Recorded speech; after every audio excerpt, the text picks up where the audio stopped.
Douglas Daniel Clarke, a.k.a. the Sunset Slayer. I love Doug. He was on death row, wasn't he? I like Dougie. You like this I know, one? I know, Oh, yeah, I know it's a horrible thing to say, and the viewers are probably comments on that. I like him. Yeah, but the viewers will probably vomit. But Douglas Clarke, aka one of the Sunset Slayers, is on death row in San Quentin State Prison now. If you go on the CDC website and look on death row, you'll see his number and you'll see his picture. Very intelligent guy. When he was young, he was very intelligent, very good-looking guy.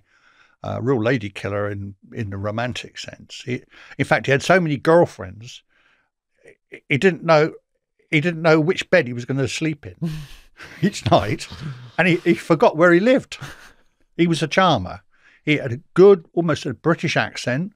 He was brought up in a very good military family, but he was a womanizer, and he was an extreme womanizer. And he got in with the wrong crowd, and he met up with this woman in short called, her name was Carol Bundy. Short, dumpy, boggle-eyed, short-sighted woman who needed a hunk. And she was paying him for sex.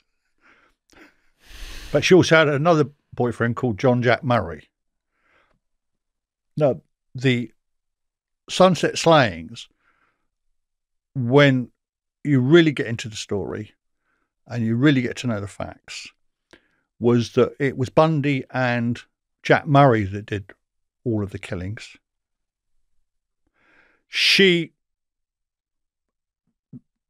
Clarke was a fool. He got involved with a lot of stuff. In fact, one night she said to him, "I'm going to take you out down to Sunset Boulevard, Dougie, and give you a birthday present. You're going to pick up a hooker and she's going to give you a blowjob and it's on me." This is what she said. Well, I know this is disgusting, but this Clarke and his hooker in the back of the car, he's having his birthday present. I mean, you can't make this up. She turns round from the front seat with her short-sighted, boggle-eyed bottle glasses on and points a revolver at them and blows this hooker's head off when she's giving Doug his birthday present. And the bullet ricocheted off and hit him. And, I mean, he got himself into a lot of awful fixes, did our Doug. But ultimately, she chopped Jack Murray's head off in his camper van.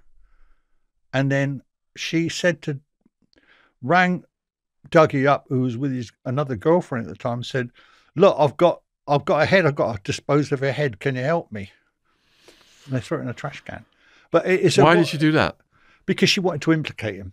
She now killed Murray. Why had she killed Murray? She's killed Murray because the police were obviously getting very worried about this, and she got rid of Murray. Now she wants to get rid of Dougie Clarke. So basically what happened, she grassed him up. And despite the massive evidence, when you look at the police statements, we all know that some police officers can be highly corrupt, especially in the United States of America. And without doubt, when you go into the case in detail, I don't think Doug should be on death row. He should be serving a life sentence for being a mug. But then again, when you see him, and when if your viewers find my interview with him on TV film, he would be what you'd think would be a serial killer. He looks crazy, but that's all it is. So he ended up claiming that he had chopped the head off the hooker, made up the face like a Barbie doll, and used it for oral sex while taking a shower. Well, that was Exie Wilson. That was Wilson. No, that's it. No, that was a Exie Wilson. That was a Bundy kill. That was Carol Bundy's kill with Jack Murray. She wanted Clarke to get rid of the body, but she chopped the head off. So Doug went behind. They put the body behind a dumpster, but the head.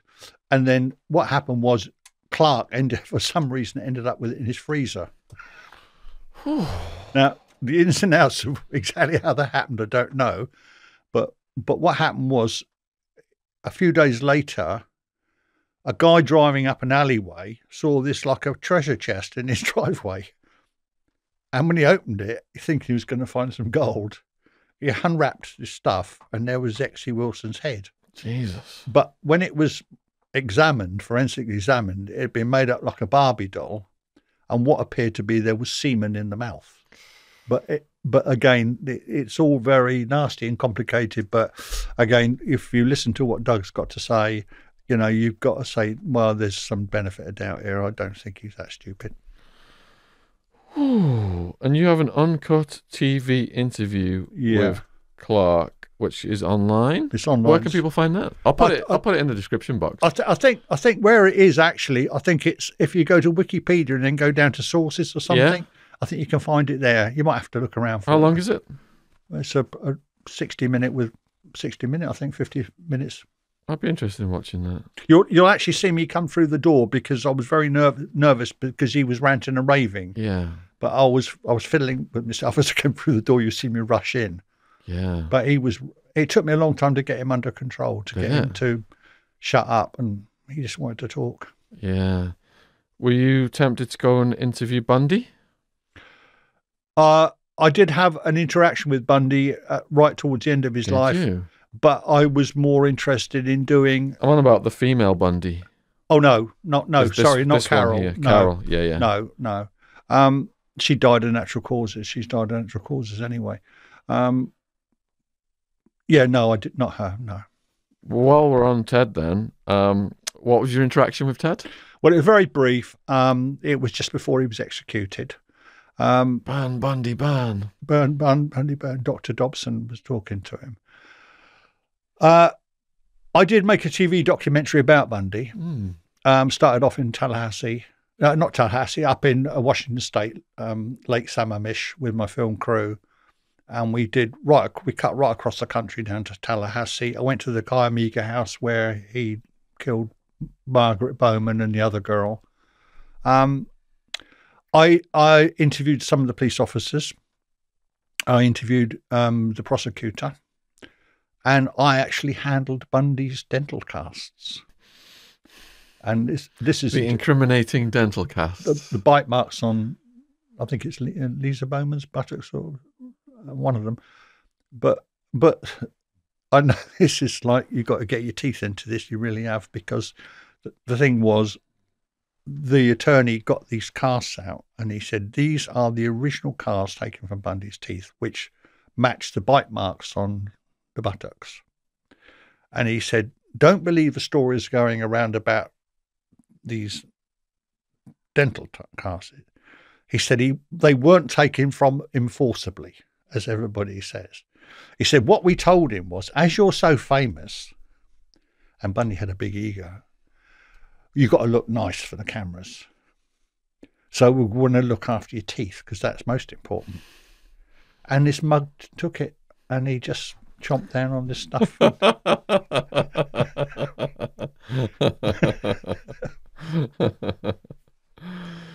There's a lot about him right now, isn't there?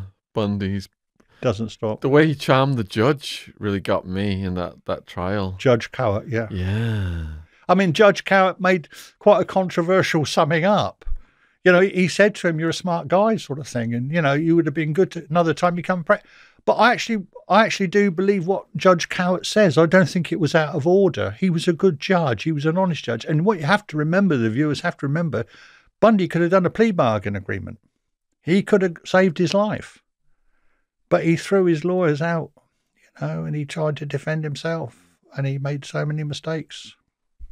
End of story. What is it with all of the women who wanted to marry him and sleep with him? And do you want to do another podcast on women that want to marry serial killers? You're kidding me. Is that a mental illness? Just don't even go there. I can't deal with this, because you've got Mrs. Bloggs from wherever in this country who's 86, who's got a Pekingese and a parrot that's bald, and she's fallen in love with somebody like Ted Bundy and writing love letters and wants to go and visit him. And then people, these killers are saying, well, can you send me $100 or $500 because I want to marry you? And they're exchanging photographs. What planet are these women living on? They're disgusting. They want to go and look at the crime scene photographs, like I have, and then think about it. What about all the beautiful young hippie women that were, enamored with Charles Manson? How do you explain that? Well, that's a cult thing, isn't it? That's a slightly different kettle of fish. I think they were more into this fascination of a cult leader, this godlike figure.